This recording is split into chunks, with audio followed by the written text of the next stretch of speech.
In the splendor of Eden, Adam and Eve lived in perfect harmony with God. Surrounded by lush trees and crystal-clear rivers, they enjoyed the paradise created for them. In the midst of this perfect garden stood one tree with a crucial test, the tree of the knowledge of good and evil.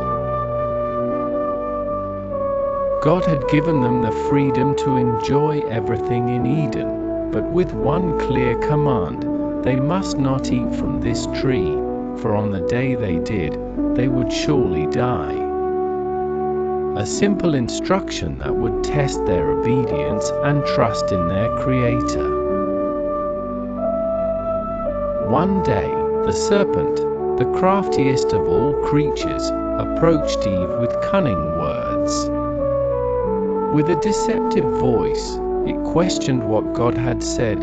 Did God really say you must not eat from any tree in the garden? Unaware of the danger, Eve replied, "We may eat from the trees, but God told us not to eat or touch the tree of the knowledge of good and evil, or we will die." The serpent, with subtlety, planted doubt in her heart.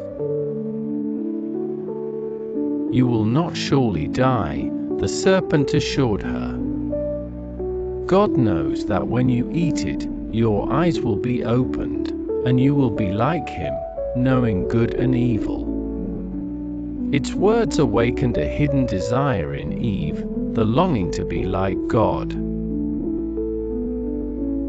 Eve looked at the fruit and saw that it was beautiful, desirable, and good for gaining wisdom. Her heart wavered. With a fateful decision, she took the fruit, brought it to her lips, and ate. At that moment, disobedience entered the world.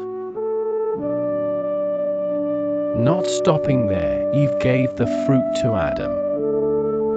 Without questioning, he also ate. And in that moment, something inside them changed. Their innocence vanished, and shame filled their hearts. Their eyes were opened, and for the first time, they felt the burden of sin. Looking at each other, they realized their nakedness. Ashamed, they took fig leaves and sewed coverings for themselves. In the midst of Eden, a gentle breeze signaled the presence of God. Hearing His voice, Adam and Eve hid among the trees, afraid to face their Creator. God, knowing what had happened, called out, "Where are you?" Adam, with a trembling voice, answered, "I heard your voice, and I was afraid because I was naked, so I hid." God asked, "Who told you that you were naked? Have you eaten from the tree I commanded you not to eat from?" Adam tried to justify himself.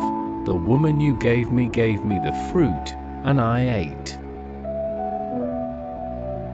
God turned to Eve. "What have you done?" She defended herself, saying, "The serpent deceived me, and I ate." Sin had entered the world, and with it, separation from God. God pronounced judgment on the serpent, condemning it to crawl forever. To Eve, He said that her pain in childbirth would increase, and to Adam, that the ground would be cursed and he would toil to survive. The fall of Adam and Eve brought irreversible consequences, but even in judgment, God showed mercy. The story did not end there. A promise of redemption began to unfold. God clothed Adam and Eve with garments of animal skins, a sign of sacrifice and covering. Though sin had separated man from God, His love never left them.